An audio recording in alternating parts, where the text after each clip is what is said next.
मुंहिंजो साहु समुंड लहरूं लहरूं तूं कॾहिं न भायो मूं परे तोखे पाण खां। इहे सिटूं अक्सर शेख अयाज़ जे नाले सां सोशल मीडिया ते हलंदियूं रहंदियूं आहिनि, पर इहे अदल सुमरे जूं सिटूं आहिनि।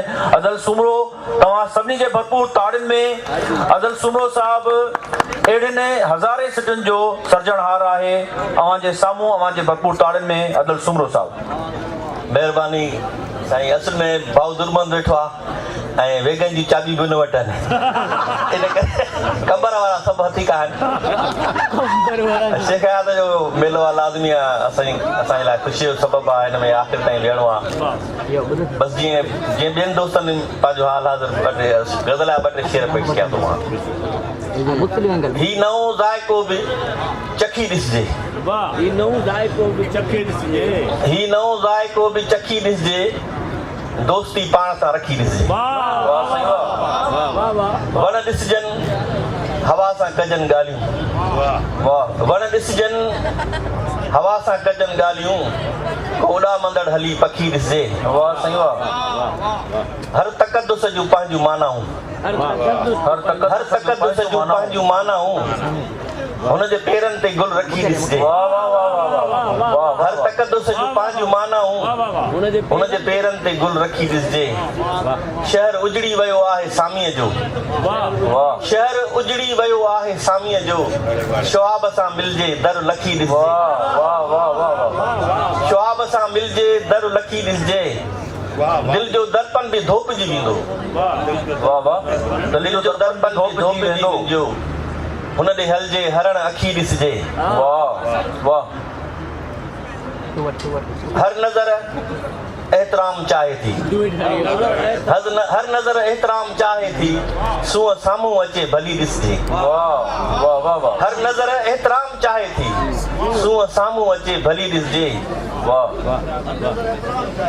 दिल में आहे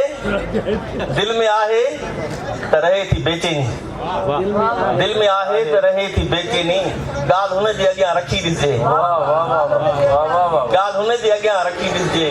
ही नओं ज़ाइको बि चखी ॾिसजे, दोस्ती पाण सां रखी ॾिसजे। शेख अयाज़ जो मेलो आहे त हिकिड़ी वाई जेका मां शेख अयाज़ खे डेडिकेट कई आहे, वाई उर्दू में कोन हूंदी आहे पर उर्दू में वाई आहे, उहा मां पेश कंदुमि शेख अयाज़ खे।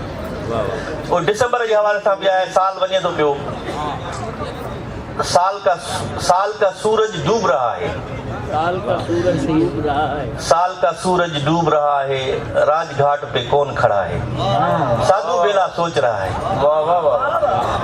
साल का सूरज डूब रहा है, राजघाट पे कौन खड़ा है, साधु बेला सोच रहा है। सिंधु में जो तैर रहा है, किस सोहनी का यार घड़ा है, साधु बेला सोच रहा है।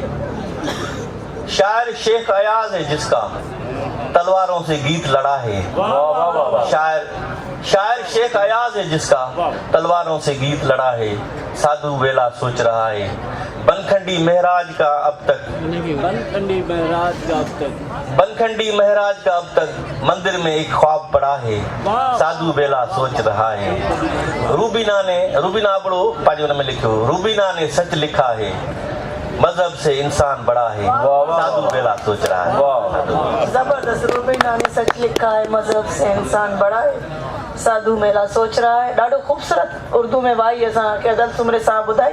ऐं हमेशह वांगुरु अदल सुमरे जा असां हमेशह तमामु घणा थोराइता हूंदा आहियूं त पहिरें अयाज़ मेले खां अदल सुमरो साहिबु सखर मां असांजे पैनलिस्ट तौर ते हर प्रोग्राम में कई ईंदा आहिनि ऐं असां संदन थोरा यकीनन लाहे न सघंदासीं, पर संदन अयाज़ लाइ इहा सिक आहे, इहा मोहबत आहे, इहो एतिराम आहे।